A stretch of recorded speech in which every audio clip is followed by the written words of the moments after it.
معاملہ ہو جاتا ہے, پانی کے حوالے سے ہو گیا ہے. تو یہ ایسا نہیں ہے basically. It's a very devastating natural calamity, ایک ٹھیک ٹھاک قسم کا یہ نیچرل ڈیزاسٹر ہے. اور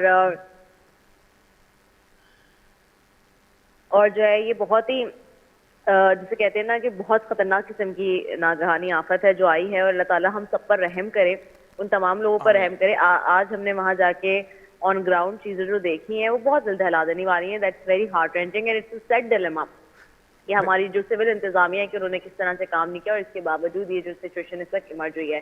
welcoming back to the D G's point of view, ان سے آج سوالات ہم نے کیے ہر لحاظ سے. ابھی آپ نے سنے بھی وہ تمام سوالات جس کے جوابات انہوں نے دیے.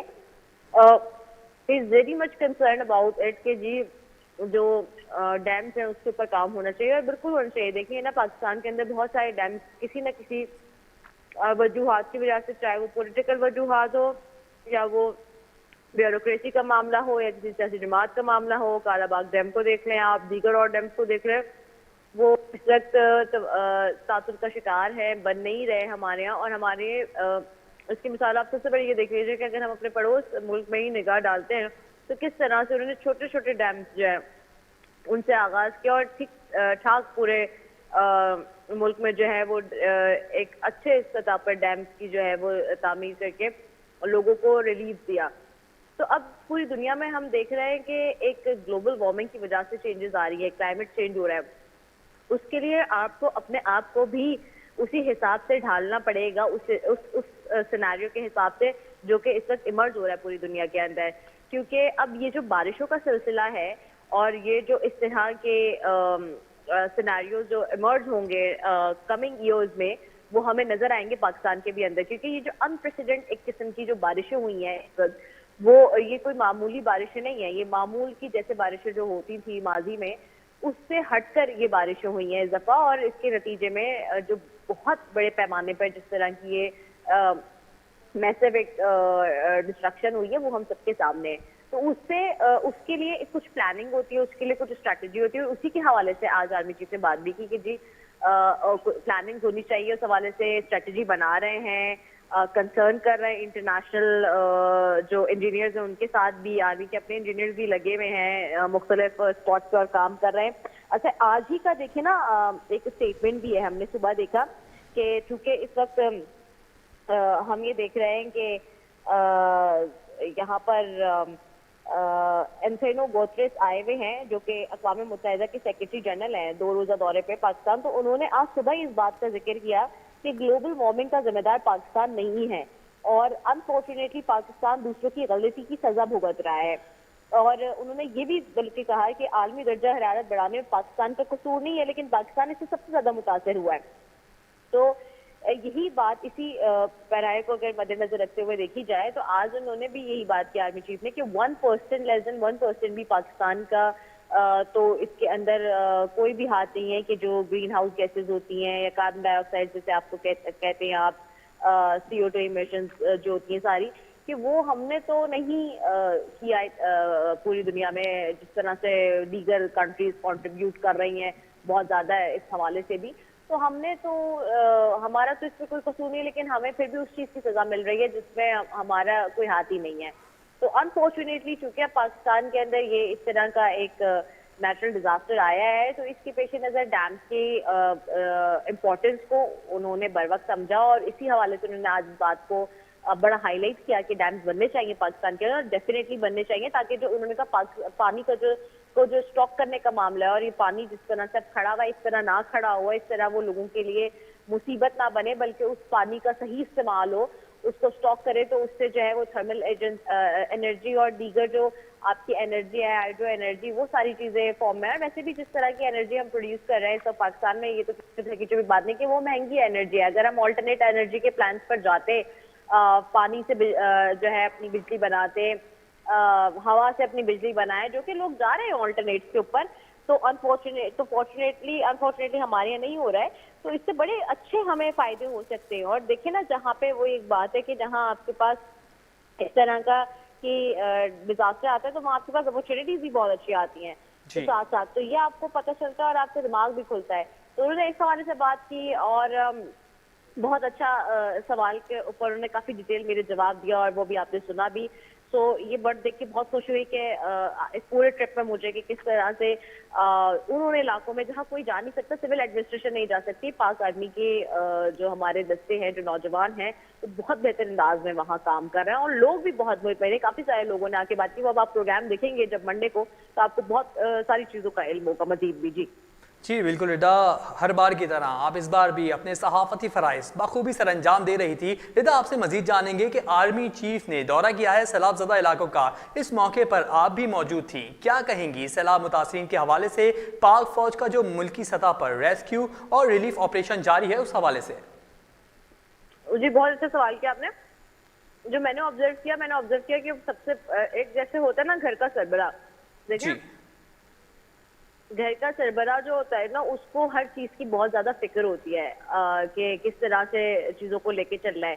تو اسی طرح سے آج مجھے ان کے اندر وہ چیز ایک بہت نظر آئی, کس طرح سے he was very much concern about the people, اور لوگ بھی ان سے آ کے بڑی امیدوں کے ساتھ اپنی فوج کی طرف دیکھ رہے تھے, ان کی طرف دیکھ رہے تھے, ان سے بات کر رہے تھے. میں نے پورے وزٹ میں یہ نوٹ کیا اور وہ بہت ایزیلی لوگوں کے درمیان موجود تھے. سب سے اچھی کسی بھی ہیومینیٹیرین گراؤنڈ پہ میں ہو گئی, آپ ہو گیا, کوئی بھی کسی بھی عہدے کا آدمی ہوگا, اگر وہ سب سے پہلے ہیومینیٹیرین گراؤنڈ پہ اپنے لوگوں کے درمیان موجود اور کسی بھی مشکل کسی بھی آفت میں, تو ظاہر سی بات ہے وہیں سے پتہ چل جائے گا کہ ہاؤ ہی از گڈ اور شی از گڈ.